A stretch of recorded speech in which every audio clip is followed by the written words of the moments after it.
Buenas tardes.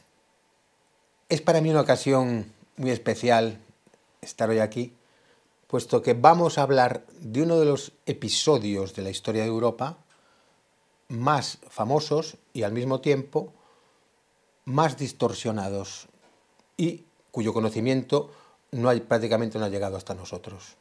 Vamos a hablar de la Guerra Anglo-Española de 1585 a 1604 y muy en concreto del episodio central de esta guerra, que es lo que acaeció en 1588 y 1589.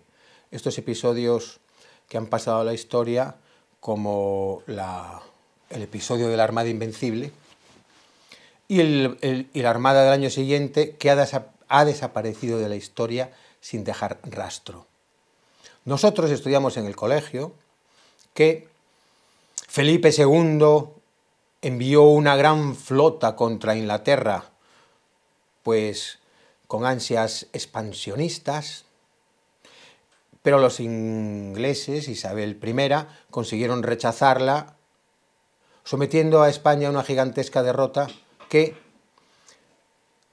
casi acabó con el imperio y conllevó la emersión del Imperio Británico.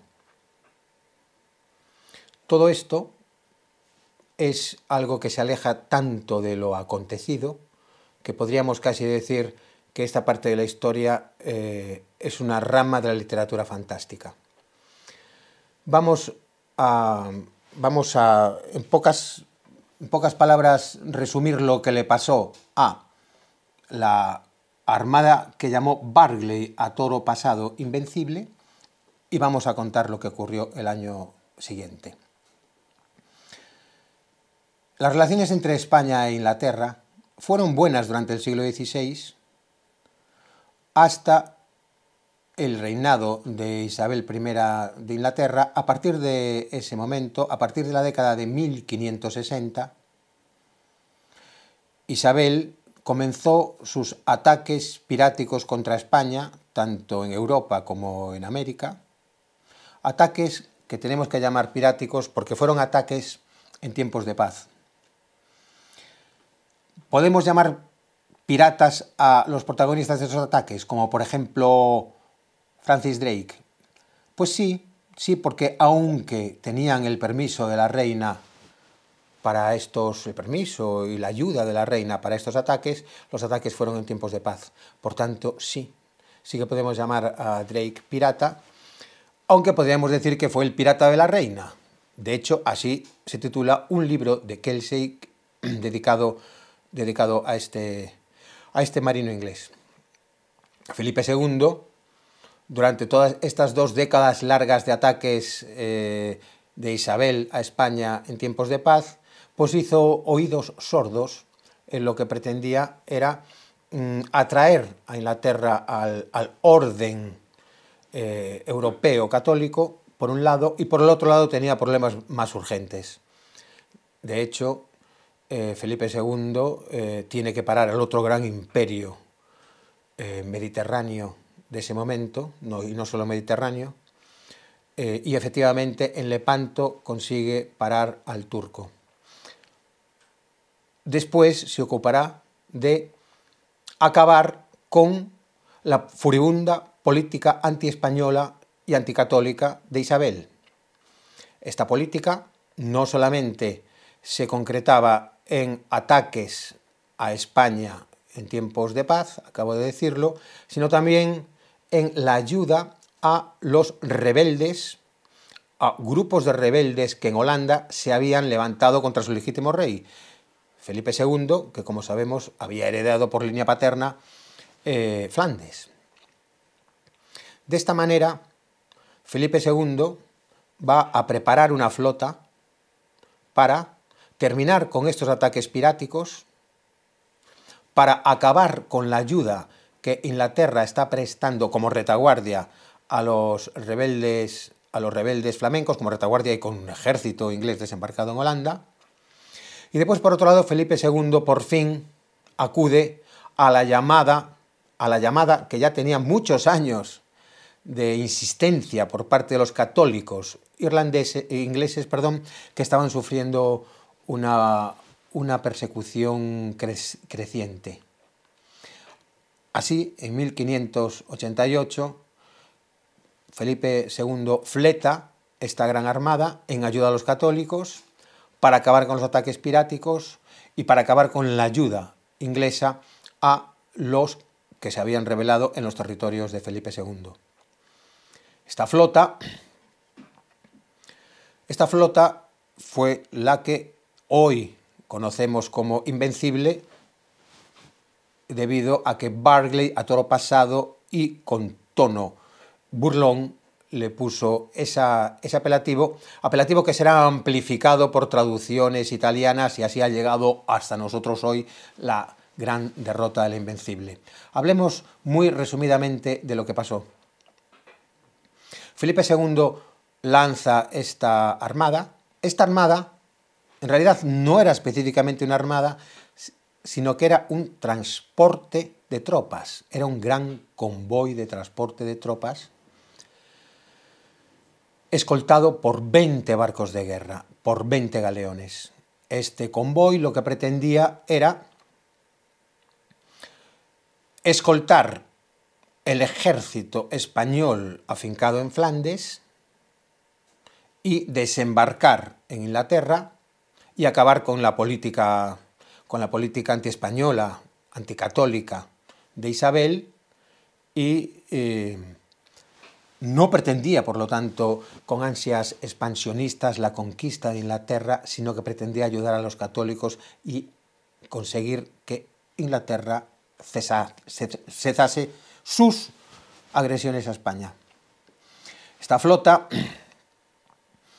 no consigue realizar la operación anfibia, no consigue realizarla por varios motivos. Quizás era imposible en sí misma porque, como Cabrera de Córdoba anunció, no era posible iniciar esta operación anfibia desde Flandes debido a el carácter poco profundo de las aguas que siempre hubiese permitido a los filibotes holandeses, a los barcos de escasísimo calado de Holanda, interponerse entre los grandes galeones españoles y Dunkerque, desde donde tendrían que las barcazas iniciar la operación. En todo caso, lo que ocurre aquí es que cuando la operación cuando zarpa la Gran Armada, cuando llega al Canal de la Mancha, la Gran Armada en formación no puede ser atacada por la flota inglesa debido a su cerrada formación. Los barcos españoles se mueven con una coreografía ya experimentada en la flota de Indias y en una cerrada formación. Así llegan, habiendo sufrido pérdidas mínimas, y estas pérdidas debido a accidentes, como la pérdida de la nao Nuestra Señora del Rosario, llega intacta a el encuentro con Farnesio, pero Howard, comandante de la flota de interceptación, lo que va a hacer es sacrificar 8 barcos, convertirlos en brulotes, lanzarlos contra la flota española cuando ya está fondeada en Calais, esperando que Alejandro Farnesio tenga sus tropas preparadas para iniciar la operación anfibia. Y esta flota, al recibir este ataque nocturno de los brulotes, va a dispersarse, va a tener que cortar o largar amarras, va a dispersarse, y el 8 de agosto, en Gravelinas, unos pocos galeones de estos 20 barcos que escoltaban a la Gran Armada se tienen que enfrentar pues a más de 100 barcos ingleses y un número elevado de barcos holandeses, en lo que se conocerá como la batalla de Gravelinas. En realidad, en esta batalla participan muy pocos galeones españoles. 2 de ellos serán acribillados por docenas de barcos ingleses, no se irán a pique, al día siguiente aún combatirán con escuadras holandesas, y estos 2 galeones, a la postre, sí que serán remolcados a Flesinga. Estos serían los 2 barcos que España pierde por combate. No se hunden, pero sí los pierde. En todo caso, de los 20 galeones que participan, estos son las únicas pérdidas por combate. De los otros 18 barcos de guerra, que una vez que se consuma la escaramuza de Gravelinas, que tenía el objetivo de que los españoles se pasasen de largo el punto de encuentro con Alejandro Farnesio, y sí, se lo pasan de largo, y ya no pueden volver marcha atrás debido a la dictadura de los vientos. De estos 20 galeones, se pierden 2 en Gravelinas, pero 18 inician el viaje de vuelta que tiene que ser bordeando las islas porque se han pasado de largo, insisto, el punto de encuentro, y solo podían navegar aquellos barcos, más que los galeones, las surcas y los grandes barcos de transporte, solo podían navegar viento en popa, tienen que circunvalar las islas británicas. Howard, una vez la escaramuza de Gravelinas ha concluido, persigue a la flota española aún prácticamente intacta, pero también la flota inglesa ha sufrido graves pérdidas que han sido ocultadas hasta hoy. No hay partes de bajas ingleses, pero sin embargo sí que tenemos informes de espías españoles que nos hablan de unas pérdidas inglesas que no sabemos si fueron mayores o menores que las españolas. En todo caso, lo que sí sabemos es que las pérdidas españolas se concentraron en muy pocos barcos, que fueron los que combatieron en Gravelinas, y las pérdidas inglesas se distribuirían entre docenas y docenas de barcos. Tenemos que tener en cuenta que después de Gravelinas se vieron muchos menos barcos ingleses. Muchos menos barcos ingleses persiguieron a la Gran Armada después de Gravelinas. Sea como sea, el 12 de agosto Howard ya no puede perseguir a la flota española, que esos días se ha parado 2 veces retando al combate que Howard no ha aceptado. El 12 de agosto queda así la flota inglesa a su suerte y la Gran Armada prácticamente intacta. Eso sí, ha tenido un gasto significativo, muy significativo de pólvora y de munición, pues la tiene prácticamente intacta Isabel a sus espaldas. ¿Qué va a ocurrir ahora? Que la propia Isabel, alarmada ante el cariz de los acontecimientos, va a ordenar que no se desmovilice la flota inglesa, que ha tenido que recalar en los puertos por puro agotamiento. Mientras la flota española recorre las islas británicas, las circunvala y aproa hacia España, ese mes de septiembre de 1588, y la flota española sufre los naufragios, los famosos naufragios de la famosa Armada Invencible, un número similar de hombres mueren hacinados en los barcos ingleses, barcos que no pueden desmovilizar a su tripulación por las órdenes estrictas de Isabel. Órdenes bastante poco razonables, porque aquellos barcos no estaban ya capacitados para volver a salir al mar. Sea como fuere, tanto España como Inglaterra se sumergen objetivamente en una tragedia de proporciones similares ya en septiembre de 1588, los náufragos de la Gran Armada y los apestados ingleses que mueren de una fiebre, de un tifus exantemático muy contagioso por las calles de Dover, de Rochester, mientras se producen los naufragios de la Gran Armada.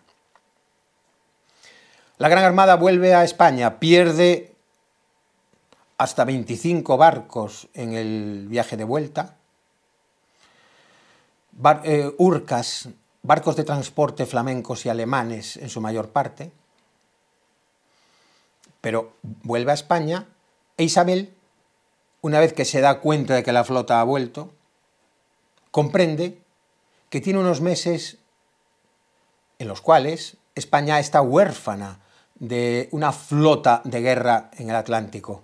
Tenemos que pensar que aquellos barcos del siglo XVI eran barcos hechos de materia orgánica. Eran barcos hechos de madera, tela, jarcia. Eran barcos que aún sin combatir sufrían muchísimo la navegación y necesitaban un reaparejamiento muy importante. Por lo tanto, España durante unos meses está huérfana de flota de guerra en el Atlántico. Isabel esto lo comprendió muy bien y decide lanzar un ataque masivo contra España para hundir, destruir la flota de guerra española antes de que culmine su reparación.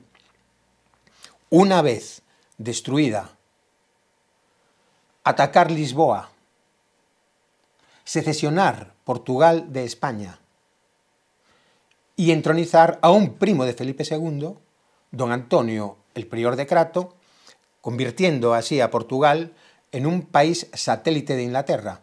El prior de Crato, que ya había sido expulsado de Portugal por la propia nobleza portuguesa, por el cardenal Enrique. El prior de Crato, que no tenía legitimidad dinástica para alcanzar el trono portugués, puesto que era hijo de un prior, algo que ya sabía la nobleza portuguesa. Este prior de Crato había prometido a Isabel 5 millones de ducados de oro al entrar en Lisboa, 300.000 ducados anuales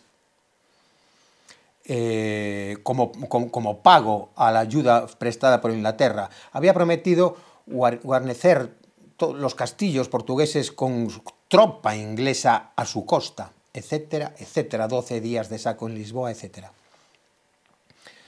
Así la contraarmada lleva a este don Antonio y va a tener tres objetivos fundamentales. Por un lado, la destrucción de la destrucción de los barcos españoles en reparación, la toma de Lisboa y la secesión de Portugal de España, y el tercer objetivo era la toma de las Azores, la captura de la flota de Indias, la ruptura de este hilo umbilical que unía España con América y la sustitución de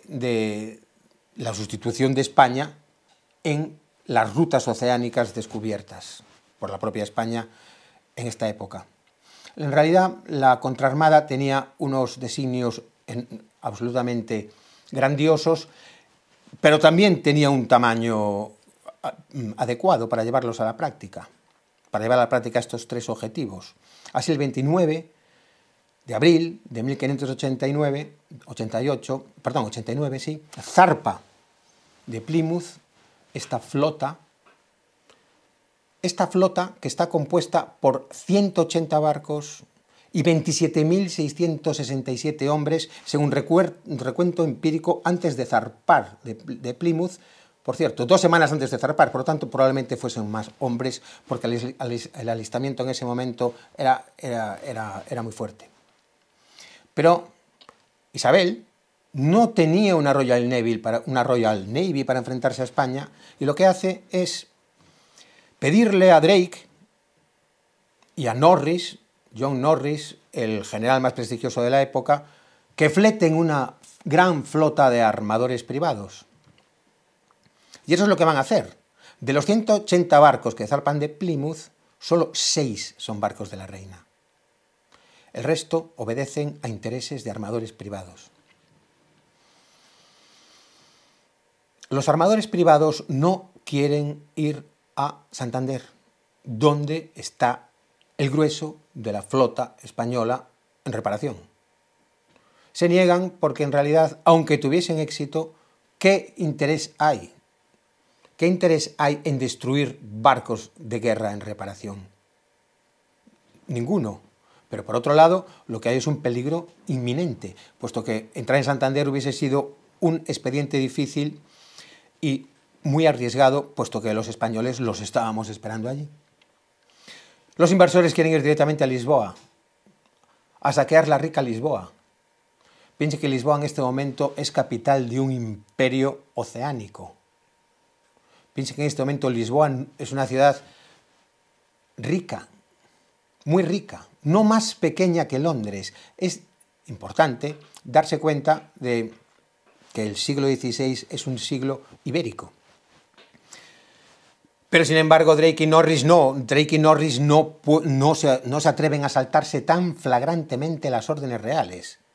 Saltárselas completamente, no ir a cumplir el primer objetivo para el que fue fletada la contraarmada, que es, la destrucción de la flota española en reparación.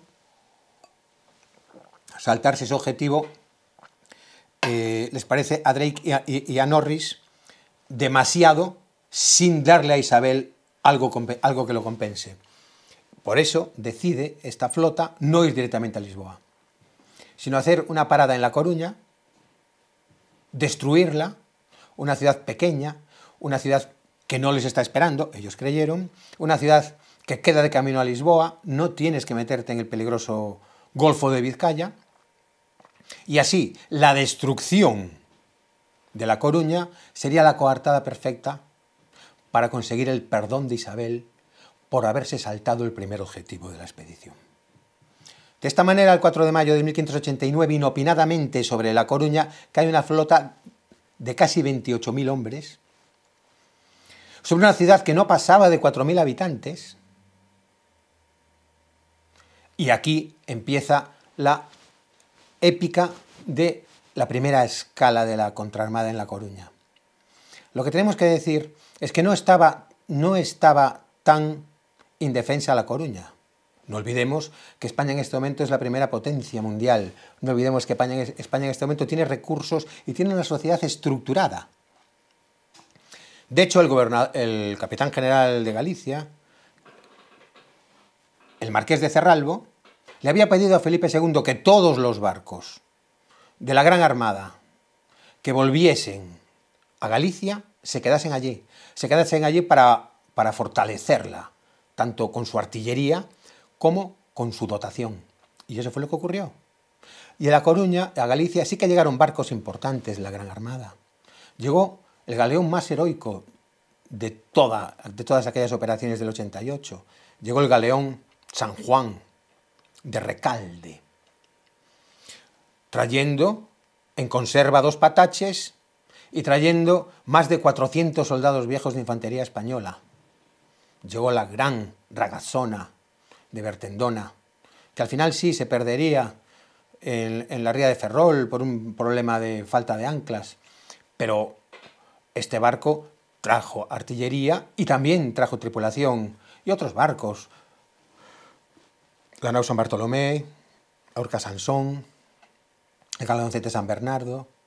Así, de esta manera, La Coruña no estaba tan desguarnecida. Además, desde que zarpa la Gran Armada desde La Coruña, pues como sabemos, la Gran Armada zarpa de Lisboa, pero tiene que parar en La Coruña para restablecerse, y es desde La Coruña desde la que zarpa Inglaterra. Desde que la Gran Armada zarpa de La Coruña, se construye en tiempo récord un castillo en el islote que señorea la bahía de La Coruña. El castillo de San Antón aún estaba en construcción cuando ataca la contraarmada de La Coruña, pero ya tenía plataforma artillera que montaba culebrinas, cañones de largo alcance provenientes de la flota que había recalado en Galicia. Por otro lado, La Coruña contaba con 650 soldados viejos de infantería española que habían llegado con la flota, con la Gran Armada en su viaje de vuelta. La Coruña también contaba con unas milicias bien entrenadas y pertrechadas. La Coruña llevaba siglos siendo una ciudad de realengo, una ciudad del rey, provista de unas milicias para defenderse de tentativas feudales. Así, cuando Drake ataca sobre La Coruña, se va a forjar una tropa que aúne las virtudes de los soldados de infantería española, la mejor infantería de su tiempo, con mucha diferencia, como va a reconocer, por ejemplo, Roger Williams, uno de los participantes en la contraarmada, que al año siguiente escribirá el breve discurso de guerra, y otros. Contaba con esta tropa, pero por otro lado, los milicianos se van a sumar a la tropa profesional, de tal manera que van a imbricarse las dos tropas No van a formar cuerpos separados, sino que van a formar un solo cuerpo. Esto es una gran decisión, porque así se va a aunar la destreza profesional de los soldados profesionales, y por otro lado el ardor y el conocimiento del terreno de los milicianos. En todo caso, la desproporción es estruendosa. La Coruña puede ofrecer 1.200 soldados contra esta gigantesca flota. La Coruña es una península y tenía dos estructuras defensivas. En el istmo de esta península, un murete ya construido a principios del siglo XVI, un murete de 4 metros de altura. Y por otro lado, al fondo de la península estaba la antigua ciudad medieval, una ciudad con unas murallas de principios del siglo XIII, unas murallas hechas mucho antes del advenimiento de la artillería. Unas murallas parecidas, por ejemplo, a las que podemos encontrar hoy en el Burgo de Osma. Lienzos cortos y torreoncillos semicirculares. Tenía 17 torreoncillos semicirculares.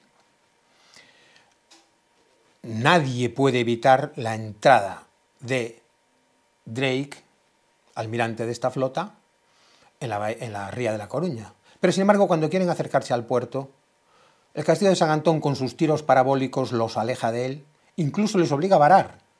Algunos barcos, 4 de ellos perderán en La Coruña, y tienen que fondear en Oza, lo cual no es buen expediente porque no están tan protegidas esas aguas y porque los temporales verdaderamente pueden dañar los barcos en ese lugar de la ría, alejado de las resguardadas aguas del puerto. Además, al fondear tan lejos, los ingleses tienen que andar kilómetros de arena hasta llegar al frente de tierra del istmo de La Coruña. En todo caso, no hay nada que los pueda parar. Ya ese día que fondean, esa noche lanzan un primer ataque contra San Antón, contra el castillo de San Antón, con 4 galeones que son cruentamente rechazados y tienen que ser remolcados fuera de su alcance. No solo a esa pelotera, no solo es el castillo el que se defiende, sino que la artillería de la plaza, la artillería de La Coruña, por elevación también dispara por elevación y de flanco también dispara contra los barcos ingleses. En todo caso, el 5 de mayo, esa noche del 5 de mayo, los ingleses van a lanzar un ataque masivo contra el murete del istmo, con el estruendo que eso genera, y un ataque subrepticio nocturno a la parte intramuros de la península. En aquella época La Coruña era una playa corrida y tenía muchos lugares de desembarco intramuros en la península. Y efectivamente, mientras se produce el gran ataque contra el murete del istmo, 1.500 hombres intentan desembarcar en una primera intentona intramuros de La Coruña, en la playa corrida de lo que hoy es la Marina. No lo consiguen, pero en una segunda intentona más adentro sí que consiguen desembarcar. El marqués de Cerralbo no tenía hombres para tantos frentes. De tal manera que los defensores del istmo son atacados por la espalda, por los ingleses desembarcados intramuros en la playa esa noche. De este modo, los defensores del istmo, del murete del istmo, tienen que girar sobre sus talones y retraerse a sangre y fuego entre las calles hasta la ciudad alta.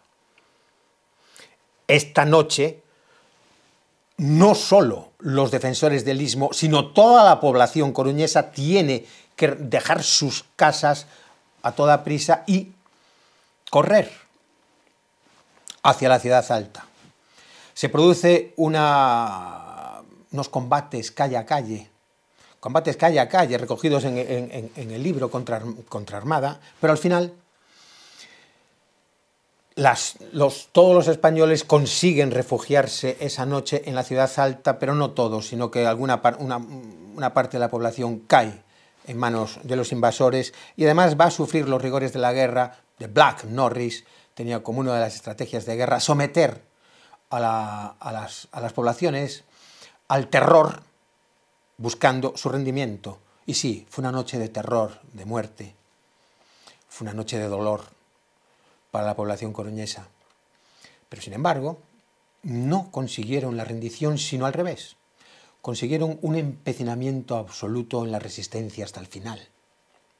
Y eso es lo que va a ocurrir. Después de la noche triste de La Coruña, el 6 de mayo ya están todos los supervivientes refugiados en la ciudad alta y va a comenzar entonces el asedio a la ciudad alta de La Coruña, uno de los episodios más épicos de la historia de la guerra, como vamos a ver ahora mismo. En realidad el número de hombres era irrisorio comparado con el ejército invasor, pero también es cierto que el perímetro amurallado de la antigua ciudad medieval no pasaba de 1100 metros. Por lo tanto, era posible defender un perímetro tan pequeño. Las compañías intercaladas, lo insisto, soldados profesionales y milicianos, van a ser de un modo absolutamente minucioso apostados en las murallas, con la orden estricta de permanecer en ellas hasta el fin del cerco o el fin de sus vidas. Además, en La Coruña estaba todo el organigrama de los famosísimos tercios. Estaba el sargento mayor Luis de León, que había venido en el San Juan de Recalde. Así La Coruña se convierte en un tercio. Pero no solo había hombres, sino que la mitad de la población, lógicamente, eran mujeres. Las mujeres se convierten en este momento en lo que hoy llamaríamos un cuerpo estratégico de reserva. Ellas se ocupan de todo, del resto. Los hombres solo tienen que estar en guardia ininterrumpida en las murallas. Las mujeres se ocupan de abastecerlos de todo lo que necesitan, pero su protagonismo va a ir en aumento. Veamos por qué. Drake, Norris van a utilizar dos estrategias para debilitar las murallas medievales coruñesas. La mayor parte de esas murallas estaban asentadas, y aún están algunos lienzos que se pueden visitar si viajan a La Coruña, estaban asentadas sobre piedra. Pero una parte de estas murallas medievales, la parte que mira hacia tierra, hacia el interior de la península y no hacia el mar, estaban sobre tierra.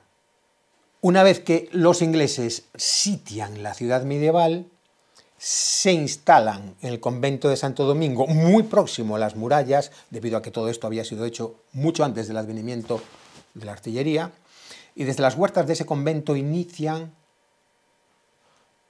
la construcción de un túnel subterráneo para llegar al subsuelo de la esquina norte de la muralla, hacer ahí un gigantesco acopio de pólvora, una mina, volar ese torreoncillo, y una vez volado el torreoncillo, entrar en la ciudad sin dificultad. Esta fue la primera estrategia inglesa. Hay otra segunda, que es 300 metros más abajo, ni 300 metros más abajo. Abrir una brecha con el batir convergente de la artillería. Lo que querían los ingleses es lanzar dos ataques simultáneos contra la ciudad medieval, dividir así las fuerzas defensoras ya muy exiguas y conseguir una fácil toma de la ciudad. Y así durante 2 semanas los ingleses hacen su túnel subterráneo y los ingleses, por el batir de la artillería, consiguen abrir una brecha en la muralla medieval. El 14 de mayo, después de distintas escaramuzas, después de ataques con escalas cruentamente rechazados, después de una explosión de la mina que no llegó a nada porque no fue demasiado fuerte, el 14 de mayo ya está todo listo, 14 de mayo de 1589, una fecha que deberían de estudiar nuestros estudiantes, nuestros alumnos, ya desde segundo de la ESO, cuando hablen de la historia de España, porque vemos que esta contraarmada realmente es muy importante para entender la historia de España y su expansión en el mundo. El 14 de mayo lanzan el ataque definitivo. ¿Pero qué ocurrió aquí? Desde el primer momento, los españoles fuimos conscientes de que se estaba haciendo un túnel subterráneo, una mina, porque se oían trabajos de carpintería. Hay que decir que la poliorcética española de la época, es decir, el arte de defender y atacar ciudades, era desproporcionadamente superior al de otras naciones, como dice el citado Roger Williams en el libro citado. Y efectivamente, las mujeres reciben la orden de apuntalar por el lado interior el cubo que está siendo minado. Para ello, desmontan casas intramuros de piedra, consiguen un aporte de tierra y con eso lo que hacen es realmente apuntalar y terraplenar aquella muralla estrecha y medieval hasta tal punto que la convierte en una auténtica presa de piedras y tierra. De una pesadez inaudita.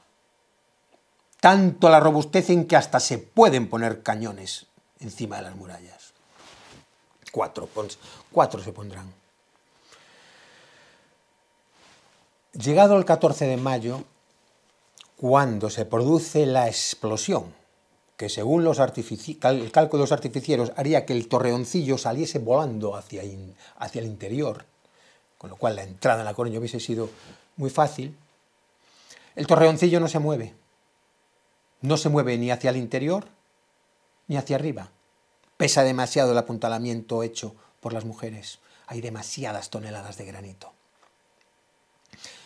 De tal manera que los gases exacerbados de la explosión solo encuentran salida hacia el lado inglés, hacia el lado del túnel. De tal manera que Norris, cuando lanza el ataque y lo sincroniza, cuando hace explotar la mina, sincronizando la voladura con el ataque, lo único que consigue es dispararse a la cara la muralla coruñesa a modo de mortífera metralla y enterrar a 300. A 300 atacantes. Y sobre estos cadáveres, sobre estas piedras, se va a desencadenar una lucha en la brecha, en esta brecha abierta por el cubo minado, en la cual Álvaro de Troncoso, soldados de élite españoles se atraviesan en la brecha, consiguen repeler la segunda oleada inglesa, porque la primera oleada ya fue sepultada bajo las piedras, pero se produce una escaramuza, una batalla intensa en la brecha. Pero las mujeres, por otro lado, no solamente habían apuntalado y terraplenado esa parte de la muralla, sino que en esas 2 semanas lo que hicieron fue parapetos, con sus camas, con sus armarios, con las mesas, con las sillas, con las puertas, con las cómodas, con todo lo que encontraron, hicieron parapetos, bajo la dirección de los militares profesionales. De tal manera que después del primer combate en esta brecha, las mujeres atraviesan sus parapetos, algunas de ellas caen, porque los ingleses estaban disparando desde fuera, pero que atraviesan sus parapetos y en esos parapetos ya se refugian los arcabuceros, se consigue estabilizar esa brecha y por ahí no entra el invasor. Mientras todo esto ocurre de un modo simultáneo, está habiendo otro ataque a la brecha abierta por la artillería. Y en esta brecha las cosas se presentan ya muy distintas.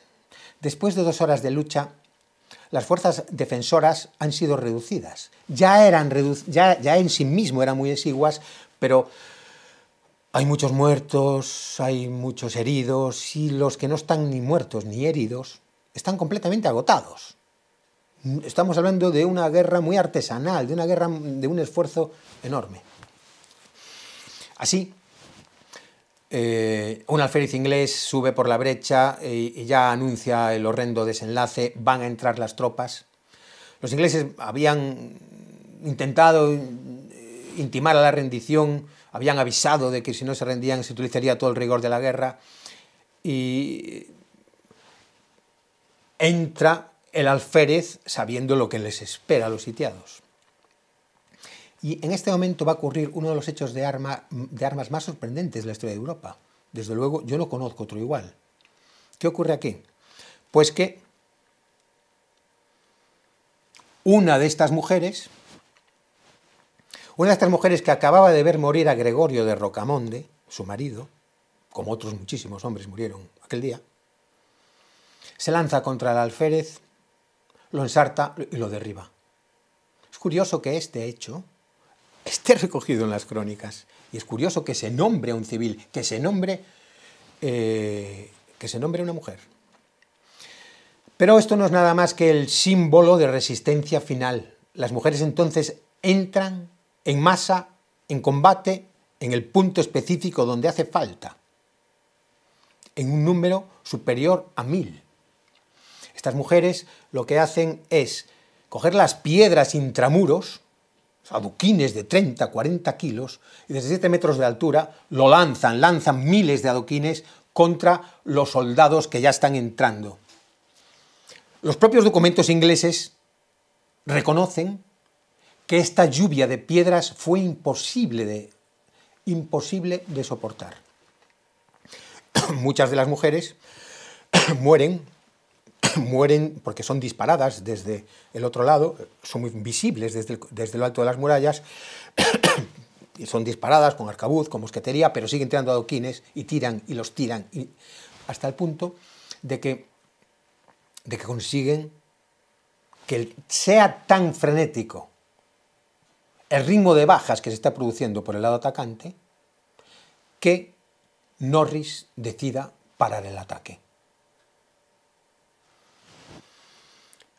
Así, el 14 de mayo, no solamente la brecha abierta por la explosión del cubo minado, sino la brecha abierta por el batir de la artillería, tampoco es un lugar donde pueda entrar el inglés. Pero no solamente había estos dos ataques ese 14 de mayo, sino un tercer ataque. Esta vez, este 14 de mayo, se lanza un ataque masivo contra el castillo de San Antón por 40 barcazas, las grandes, dotadas de artillería, pero a la pelotera desde el castillo, con la arcabucería, con mosquetería, con artillería, se suma la artillería de la plaza, que dispara de flanco. De tal manera que estas 40 barcazas tampoco lo consiguen, solo consiguen teñirse de sangre la ensenada. Tampoco cae el castillo de San Antón.